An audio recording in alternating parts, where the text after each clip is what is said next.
Hey guys, this is the Rohit and welcome back with this video. आज हम बात करने वाले हैं हिंदुस्तानी भाऊ और उर्फी जावेद के बीच चल रही कंट्रोवर्सी के बारे में। तो चलिए शुरू से शुरू करते हैं कि हुआ क्या।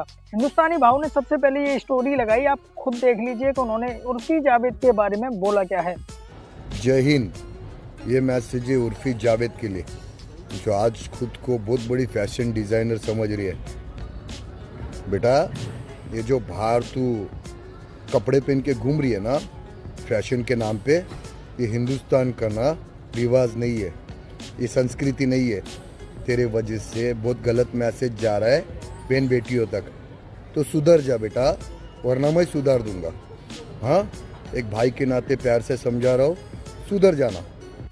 और उर्फी जावेद इससे नाराज हो गई और उन्होंने इसका रिप्लाई दिया, this is now suddenly he has a problem with what I wear after I refuse to give him a media attention, case closed your honour, publicity hungry alcohol who can stop to any लेबल to get fame. इसके बाद उन्होंने एक और story post किया जिसके नीचे उन्होंने लिखा, this was 3 months back, had no objection with my clothing before I refused to give him media attention। चलिए आप इसको प्ले करके देख लेते हैं। क्या है, जैसे उर्फी जावेद का नाम ले लें तो उर्फी ने काफ़ी फैशनेबल कपड़े पहने और एक बड़ा ब्रांड बन गया। क्या है इसके बारे में? अभी कैसा है मालूम है, हर किसी का अपना एक ही है। हाँ। तो वो उनके तरीके से उनको जो अच्छा लगता है वो पहनेंगे। मेरा ये बोलना है कि ये यूथ को ये भी बताओ, जो हमारे महाराणा प्रताप से लेके शिव छत्रपति महाराज, ये जितने पेशवा होके गए, जो लिबास पहनते थे, उनको भी बताओ कि ये भी पहना जाता है। सिर्फ वो पैंट मत पहनो कि नीचे उतरता है वाला, ये भी पहन के देखो, ये भी जबरदस्त होता है बहुत। और उसके बाद उन्होंने लिखा कि do you guys see the hypocrisy now, firstly they tried being my friend, when I refuse they start speaking against me, threaten me, they just want to fulfill their own personal agenda. I wish people start protesting, threatening, complaint about rapists as much as they are doing it for me. Till the time we keep blaming our women for what happens to them and not the men, we all will suffer. The moral of the story, इन्होंने ये कहा है कि जितना वो मेरे बारे में बोल रहे हैं उतना वो रेपिस्ट के बारे में क्यों नहीं बोलते हैं।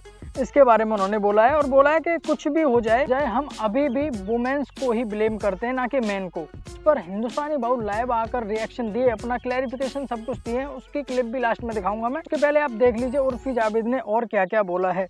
तो सबसे पहले स्क्रीनशॉट आपकी स्क्रीन पे दिख रहा होगा, जिसमें उर्फी जावेद ने बोला है, लिखा हुआ है, I still remember how you called me during my case with Obaid Afridi that Hindustani Bhau wants to speak me and wants to help me. My clothes were the same even back. पहले भी इनके कपड़े same थे, ऐसा उर्फी ने बोला है। और आगे क्या बोला है उर्फी ने, You even called me to invite me his house for Ganpati. Exactly you words that Hindustani Bhau has personally invited me to his place for Ganpati darshan. तब कहाँ था ये ड्रामा मेरे कपड़ों को लेकर। तो उन्होंने रिप्लाई करके कहा कि You both are good human being. I want not to fight, clear these things. और नीचे लिखा, that was my invitation as I was handling his PR. वो उनका पीआर हैंडल कर रहे थे, इसीलिए उन्होंने ऐसा इन्विटेशन उनको दिया। उसके बाद उन्होंने बोला, that was photographer told during shoot that you are not okay, आप सही नहीं थी, इन प्रॉब्लम में थी, so as a gesture wow told Aamir call हर।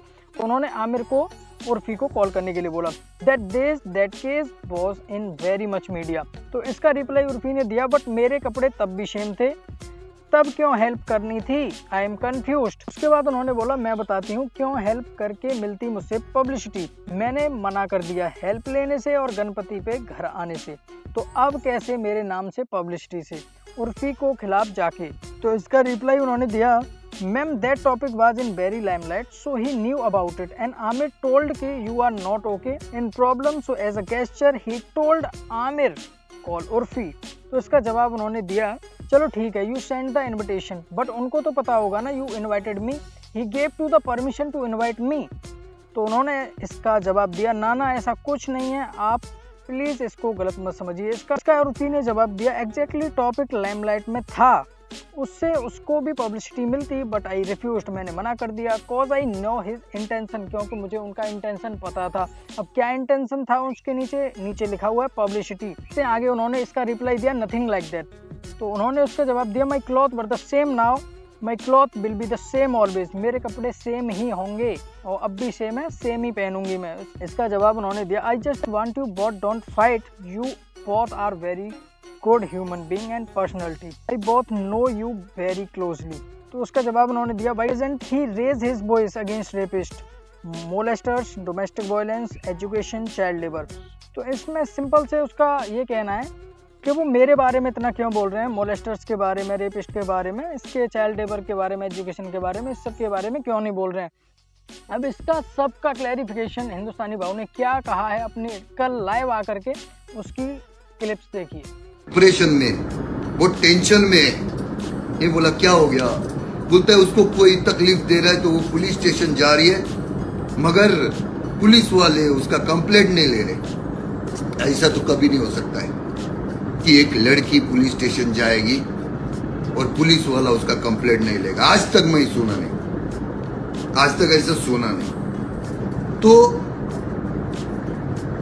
मैं एक भाई के नाते, जबकि मैं जानता भी नहीं उसको, कभी मिला भी नहीं, एक भाई के नाते जिसको मैं जानता भी नहीं, उनके भी फोन आते, उनको मदद करता हूं मैं,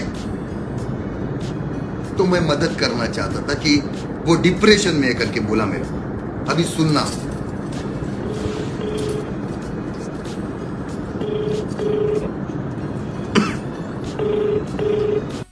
बेटा बेटा हाँ कुछ महीनों पहला तू इधर मेरे इधर शूटिंग के लिए आया था, हाँ बराबर है?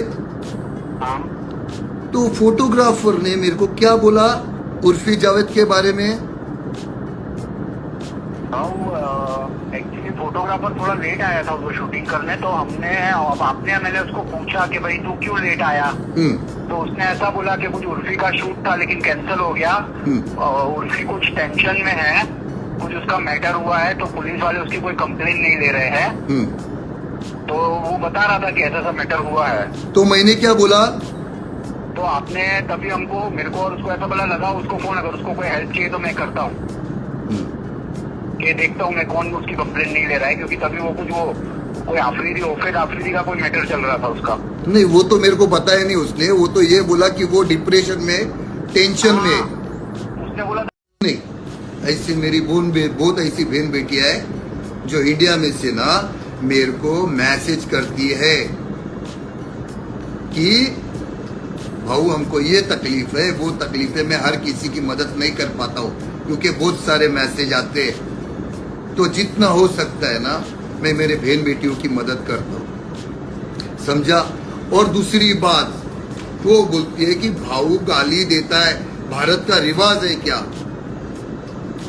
भाऊ जो गाली देता था वो पाकिस्तान के यूट्यूबर को गाली देता था। मैं आज तक यहाँ के कोई भी लेडीज को एक भी गंदी गाली या गंदा वर्ड्स आज तक नहीं बोला हूं मैं, समझा? कोई भी वीडियो उठा के बता देना अगर कभी मैंने बोला होगा तो, समझा? चलो भाई लोग, थैंक यू। बस ये क्लियर करने का था मेरे को कि भाऊ किसी से मिलना नहीं चाहता है और भाऊ को ऐसे लोगों का फेम भी नहीं चाहिए। क्या आपको लगता है कि हिंदुस्तानी भाव ने उनको धमकी दिया या फिर मैसेज दिया है? कमेंट करके जरूर बताइएगा। और एट द एंड आपको ये भी बता दूं मैं कि अगर कोई भी किसी को धमकी देता है ओपनली तो वो 2 साल तक जेल में जा सकता है अकॉर्डिंग टू आईपीसी का सेक्शन 506। अगर कोई डेथ के इंटेंशन से किसी को धमकी देता है तो उसको 7 साल तक की जेल हो सकती है।